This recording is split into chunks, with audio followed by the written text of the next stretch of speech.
This video is presented by MyBookie.ag. What's up, everybody? Here are my predictions for the Fight Night card headlined by Ciryl Gane versus Alexander Volkov. Title shot implications here, and for the rest of the card, it's actually not bad at all. There's a lot of prospects from Raoni Barcelos to Timur Valiev to Shavkat Rakhmonov to Kennedy Neshchukwu, Danilo Marquez, Julia Avila, Jeremiah Wells. Tons of prospects, and that's going to make for an exciting card. But the main prospect of the night, I'm going to have to say, goes to Shavkat Rakhmonov. 26-year-old, undefeated, very well-rounded. He might be one of the best prospects in the entire UFC, but he did not get an easy road since his debut, going up against another veteran. There really isn't a fighter of the night. It really goes down to the two guys in the main event, but that is going to be the fight of the night. Ciryl Gane versus Alexander Volkov. It's probably the most technical fight you could put on in the heavyweight division. Cannot wait for that one. The banger of the night is going to go to Warlley Alves versus Jeremiah Wells. Two powerhouses. Alves has a crazy submission game, especially that guillotine. And Wells comes out there looking to knock your head off with every single blow. And the stake of the night. The fighter in hot waters is Yancy Medeiros, coming off a 3-loss streak, 2 of them by TKO. If he loses this one to Damir Hadzovic, it might be his last one in the UFC. With all that, we're going to start with Shavkat Rakhmonov versus Michel Prazeres. This is an interesting yet dangerous matchup for Shavkat. He is not in an easy run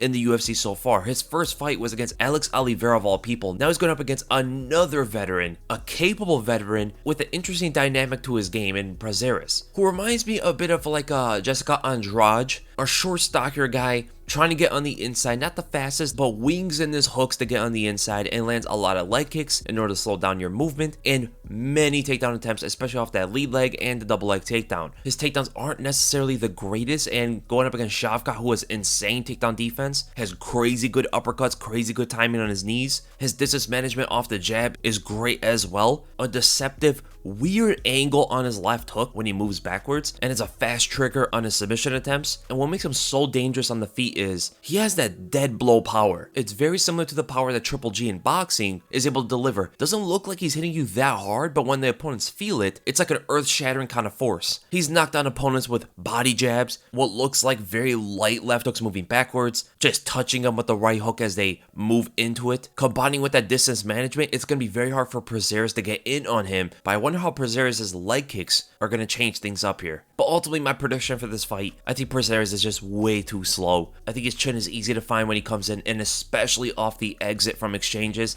Left hook is probably going to be there all day for Shavkat, so I'm going to go with Shavkat Rakhmonov, and I'm going to go by a second round TKO. And then we go to the battle of the prospects, even though they're not that young. Raoni Barcelos versus Timur Valiev. Barcelos being 34 years old, Valiev 31. If they're going to do something special in their futures, it better be pretty soon. But man, I love this fight. Valiev is mostly a kicker, whereas Barcelos is a lot more well-rounded. He throws great leg kicks, his uppercuts are some of the best in the bantamweight division, great fadeaway left hooks, a sneaky right straight with no flare-up on it. His takedowns are very powerful, especially off the cage. Gets good body locks, good trips, good double legs. Whereas Timur Valiev has those super dangerous kicks of all different varieties, and his movement can be pretty hard to track down. But being the kicker that he is, he tends to get a little too wild and doesn't get into a more balancing state before attacking, and that's gotten him taken to the ground as well as caught in the past. He fights at a long range and tricky with his kicks, from question mark to spinning heel to front kicks to side kicks to the leg, but the majority of his kicks come off of his right leg, and he does not start slow. He comes out there pretty quick to get a shin on your chin, but that's not going to be easy against Raoni Barcelos, because Barcelos does take the early parts of the first round to feel out the opponent,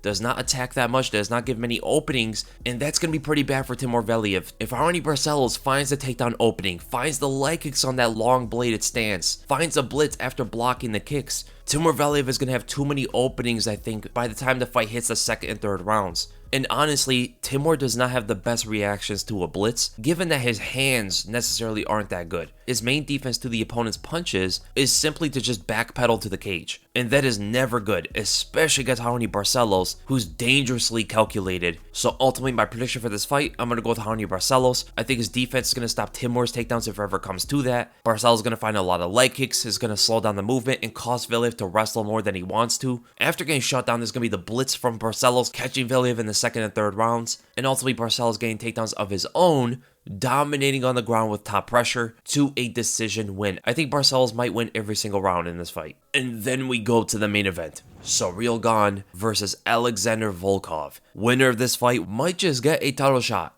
Or at least they should get a title shot, but we know Stipe Miocic is out there. But honestly, Gane and Volkov is the most technical fight the heavyweight division could put on right now. Two masterful strikers, Ciryl Gane with the movement, Volkov with the stationary precision. It's interesting to see that their reach is practically the same, although Volkov towers over him by 3 inches. And Volkov is going to have the massive kicking reach. We're going to see how much that's going to matter. I think his front kicks are going to catch Ciryl Gane off guard here and there. And also, Ciryl Gane's forward and back motion when he fights might make it pretty hard for him to get in on someone like Alexander Volkov, who's looking to counter with the left hook and looking to counter with the right uppercut, keeping you at bay with front kicks. Because of that, Ciryl Gane is going to have to find a lateral entry rather than a linear entry, and that's not his usual style. And if he ever gets in close on Volkov, do not underestimate Volkov's takedowns, especially his trips in the clinch. We have not seen Ciryl Gane have to deal with takedowns that much in the UFC, and if Volkov can trip him on his back, because Ciryl Gane has to find his entry and get in, Volkov's top game is going to be pretty nasty, mainly because of the weight difference. Alexander Volkov is bigger these days. He's cutting down to 265, so he's going to feel like a tower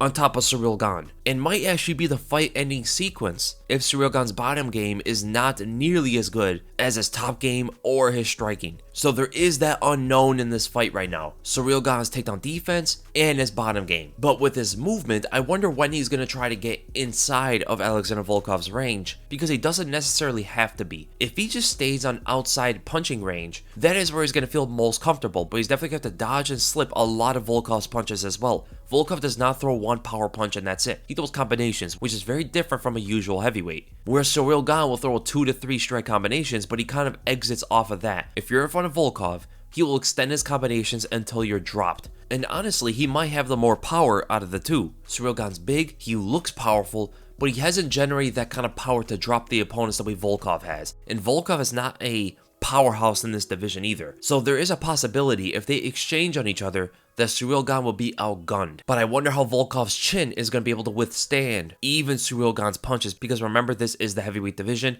Doesn't necessarily mean because you're not the most powerful guy that you can't knock your opponent down with one punch. But I like the jabs from Gane, especially switching stances as he does it. The right straight, right overhand, and left hook are going to be the main weapons for Ciryl Gane. If he switches to southpaw, that left straight is definitely going to be his biggest weapon. I actually think southpaw Ciryl Gane is going to be the most effective against Volkov, because Volkov is more stationary and he's a lot easier to get on the outside foot. Because of that, the left straight is going to be there all day. He's just going to have to watch out for that left hook. And from there, there's also outside step body kicks for Ciryl Gane, because he throws left kicks and right kicks almost equally. A lot of side kicks to the knee, which over him showed to be effective against Volkov. If Ciryl Gane settles in southpaw, his chances skyrocket in the fight. But if he sticks in orthodox, I honestly see Volkov having the bigger advantage here. Possibly that's when Ciryl Gane is going to get hurt in the fight. Now for Alexander Volkov, he has a very good jab. His right hand is very sneaky. Again, those combinations if Ciryl Gane stays in front of him, but with Gane's footwork, it's going to be hard for Volkov to track him down and keep him where he wants. Because of that, Ciryl Gane is going to be the fighter that's going to be in control of the fight. He's going to be in control of the pace when exchanges are going to happen,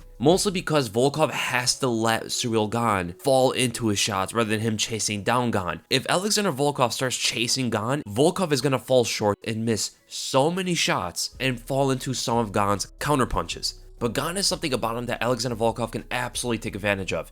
When Ciryl Gane gets in a position he doesn't want to be in, he likes to duck his head, pick his hands up, and push his opponent away with both hands. Volkov, because he's so long and tall, he could find that uppercut whenever Ciryl Gane does this. If Volkov is going to knock out Ciryl Gane, it's really going to be where Ciryl Gane is either exiting from an exchange or entering an exchange. So pretty much running into a punch. That's the more likely thing to happen here. But if Ciryl Gane plays to his strengths, and he plays smart and doesn't risk anything, which he has done in his last fight, which people think was very boring, but it's the way he had to fight against a powerhouse, and even against a dangerous precision striker like Alexander Volkov. If Ciryl Gane stays calculated, I honestly think he's probably going to win this, especially sticking in southpaw. So I'm going to go Ciryl Gane, and I'm actually going to go by a decision win. I think both guys are very willing to make it a slow fight and go to a decision. They're both extreme technical strikers, and it could turn this fight into a chess match, making it a pretty even fight on the betting odds, where you can capitalize at mybookie.ag, where they absolutely have the best lines. A lot of pick'em and a lot of big favorites. There's not much in between. There are only a couple fights that have moderate favorites. Charles Rosa is a moderate favorite over Justin James, but I do favor James to slightly win that fight. And Marcin versus Ike, in my opinion, should be near a pick'em.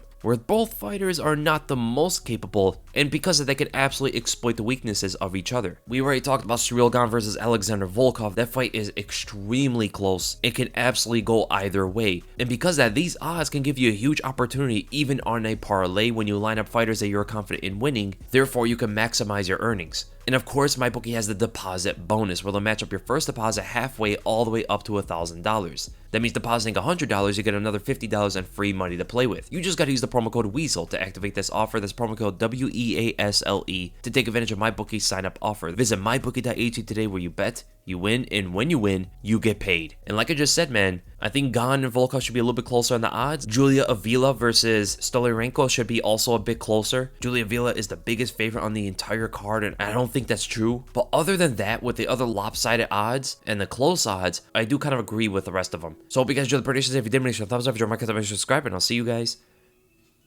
in the next video.